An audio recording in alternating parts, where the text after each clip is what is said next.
محرم میں رسول اکرم صلی اللہ علیہ وسلم نے روزہ رکھنے کی تاکید فرمائی ہے۔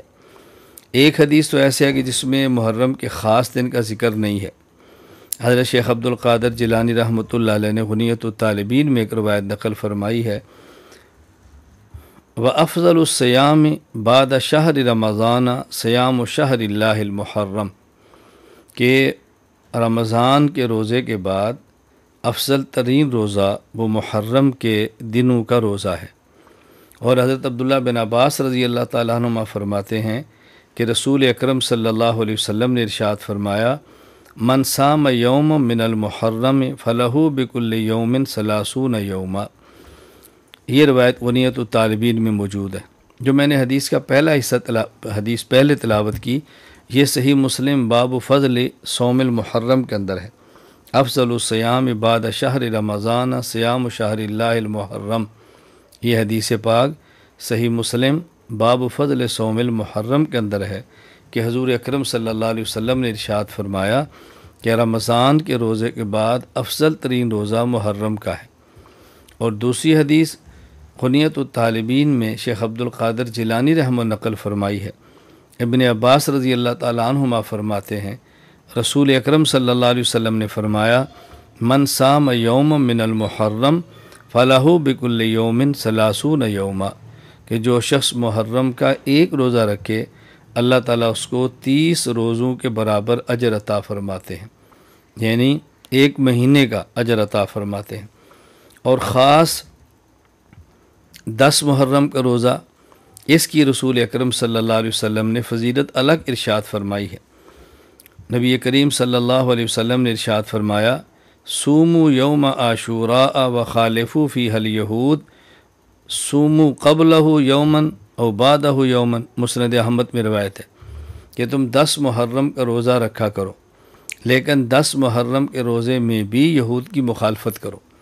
یہود 10 محرم کا روزہ ہی رکھتے، تو اللہ کے نبی نے فرمایا تم 9 اور 10 کا رکھ لو یا 10 اور 11 کا رکھ لو، ایک دن پہلے ملا لو یا ایک دن بعد بھی ملا لو۔ اور خود رسول اکرم صلی اللہ علیہ وسلم نے بھی ارشاد فرمایا کہ ہم آئندہ سال زندہ رہے تو ہم اسی طرح کریں گے۔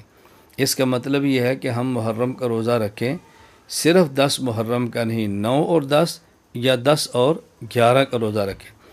تو محرم میں ایک عبادت اور ایک عمل وہ 10 اور 11 یا 9 اور 10 محرم کا روزہ ہے، جس میں آسانی ہو اس کو اختیار کر لیا جائے۔ یہاں جو سمجھنے والی باتیں ہیں وہ 2 ہیں۔ نمبر 1، رسول اکرم صلی اللہ علیہ وسلم نے روزے جیسی اہم عبادت میں بھی اس بات کا اہتمام فرمایا ہے کہ یہود کے ساتھ ہماری مشابہت نہ ہو۔ بتائیں، جب عبادات میں ان کی مشابہت سے بچنا ضروری ہے تو ہمیں عادات اور دیگر معاملات میں بھی ان کی مشابہت سے بچنا چاہیے۔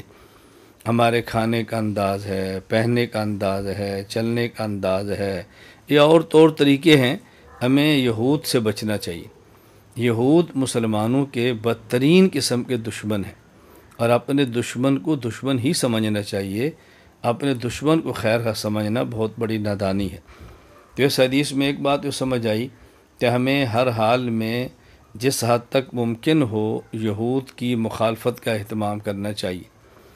دوسری بات کیا سمجھ آئی، مزید میں بات اس پہ آگے کروں گا کہ ہماری اگر 9، 10 یا 10 محرم کو روزے کی عبادت ہے، ہم اپنی عبادت کرتے ہیں تو سحری اپنے پیسے سے کرتے ہیں، افطاری اپنے پیسوں سے کرتے ہیں۔